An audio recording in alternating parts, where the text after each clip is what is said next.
안녕하세요. 주석했습니다. 2021년 1월 18일 녹화를 진행하겠습니다. 우선 오늘 강세 테마로 항공기 부품, 자동차 테마주, 사료 육계 농업, 우주 항공산업, 그리고 화학 섬유 건설 대표주, 반도체 등등 있었었고, 약색 테마로 항공 저가 항공사 등 여행사 편의점, 철강 주요 종목, 생명보험 이런 것들이 있었습니다.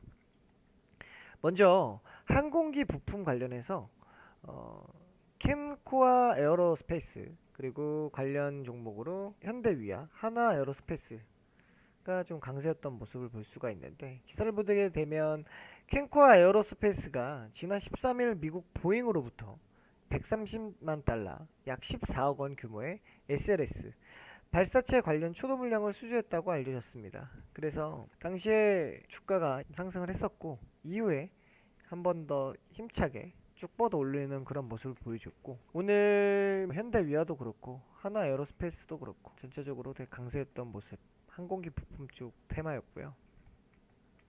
그리고 반도체 관련해서 반도체 공급난으로 인해서 자동차 업계의 셧다운이, 그러니까 셧다운이라는 건 일시 가동 중단이라고 하죠. 그러니까 반도체 파운드리 기업들이 반도체 가격을 10%에서 20% 가격을 올려버렸어요. 그래서 반도체 단가는 인상이 되고 반도체는 공급이 부족해 버리니까 관련주들이 당연히 주가가 상승할 수밖에 없는. 그 전에 기름 관련해 가지고 사우디아라비아에서 이 100배럴 이거를 감산할 거라는 얘기가 돌고 뉴스가 나오고 나서 기름값이 상승을 했죠. 이것도 같은 맥락으로 보시면 될 것 같습니다. 일단은 그래서 반도체 관련주에서 상당히 올라가는 모습을 보여줬다. 그래서 DB하이텍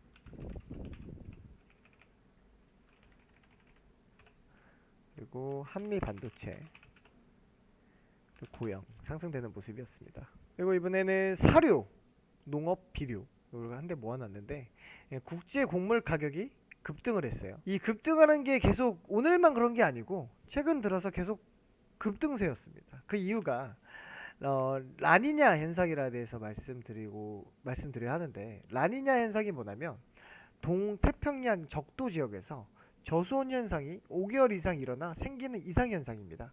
라니냐라는 건 스페인어로 여자 아이를 뜻하는 건데, 우리나라 태풍 매미 왔다 이러면 그런 이름처럼 붙여지는 이름 같고요. 이 아르헨티나나 중남미 지역에 있는 건조한 날씨로 인해서 곡물 생산이 차질을 빚고 생산이 안 되는 거죠. 그래서 선물 시장에서는 우선적으로 해당 옥수수 밀 이런 대두 같은 주요 곡류가 최고가를 계속해서 갈아치우는 그런 모습을 보여줬습니다. 2014년 이후에 최고가를 갱신하는 모습이었고, 앞으로 계속해서 이런 지금 기후 변화, 이상 기후 변화로 인한 악재이기 때문에 이게 단번에 해소가 될 거라고 보이진 않고 어느 정도는 계속 지속되지 않을까. 그래서 관련해서 기사를 보게 되면 치솟는 국제 곡물 가격, 국내 식탁 물가도 오른다. 결국에는 이제 곡물 가격이 오르고 우리나라에 올라오는 그런 곡물이라든가 쌀 이런 게 되겠죠. 그래서 이게 가격이 오르지 않을까 생각이 들고, 관련해서 종목들 한번 보면 농우 바이오, 그리고 팜스토리, 우성사료, 카프로는 좀 빠짐세였는데 이런 것들을 좀 노려볼만 합니다. 눌림목에선 진입할 수 있겠죠. 근데 이제 카프로 같은 경우에는 지금 메이저 라인의 상승을 7일 보여줬고 주가 내려오면서 지금 요 부분에 종가 마감하는 거 볼 수 있는데, 충분히 메이저 라인을 지지받아서 올라갈 수 있다 보고 진입해 볼만하지 않나 싶습니다. 계속해서 주요 종목들에서 말씀드리면 현대위아가 국내 최초 전기차 전용 열 관리 시스템 개발을 했죠. 현대위아.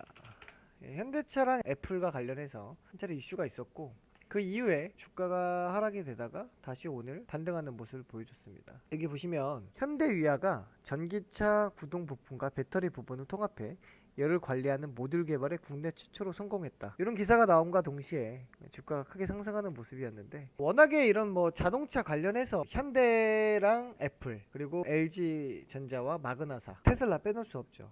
조 바이든 대통령이 밀고 있는 친환경 정책, 우리나라 그린 뉴딜 정책, 이런 부분들과 다 친환경적인 거로 다 부합되기 때문에 전기차에 대한 수요와 그런 시장의 흐름은 계속해서 수급과 그런 것들이 계속 반복되고 주목되지 않을까 생각이 들면서 계속해서 봐야 되는 섹터로 여겨집니다. 그리고 SK케미칼 같은 경우에는 배당락 이후에 주가 하락이 계속 되다가 아스트라제네카 코로나 백신이 미국에서 승인 가능성이 부각이 한번 되고 SK바이오사이언스의 IPO 기대감 때문에 급등세를 보였습니다. 이런 걸 보면은 주가가 영원한 또 하락은 없다 이거죠. 반등할 수 있고 충분히 급하게 반등이 되는 거잖아요. 그래서 이런 부분들을 잘 체크해 봐야 되지 않을까 싶고요.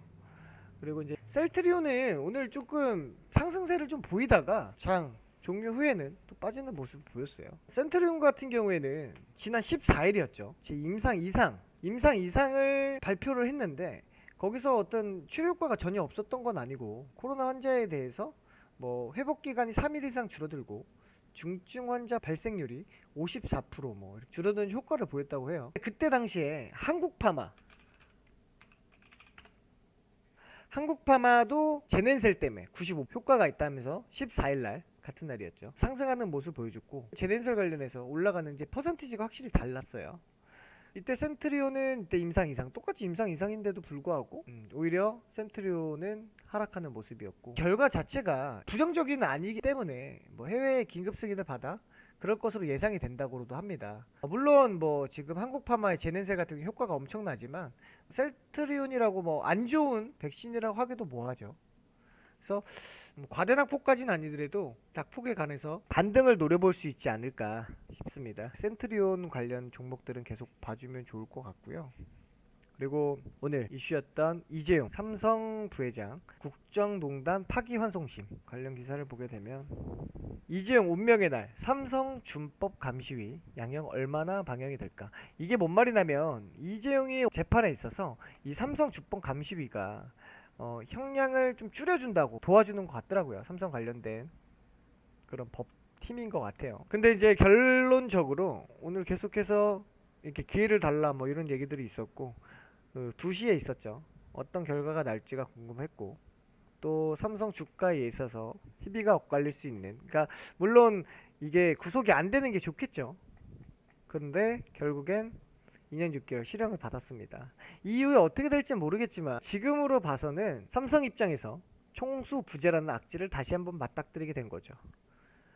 앞으로 이제 이 흐름에 대해서 되게 아이러니한 게 최근에 1월 10일 날 최고가를 갱신을 하고 그 이후에 이런 또 안 좋은 악재로 인해서 주가가 하락하는 모습을 보여주는 삼성인데 삼성이 워낙에 큰 대기업이다 보니까 계속 지켜봐야 되지 않을까 싶습니다. 근데 이게 이 사건 자체가 당시에 원래 박근혜 전 대통령과 비선실세 최원선 씨에게 뇌물을 준 혐의예요.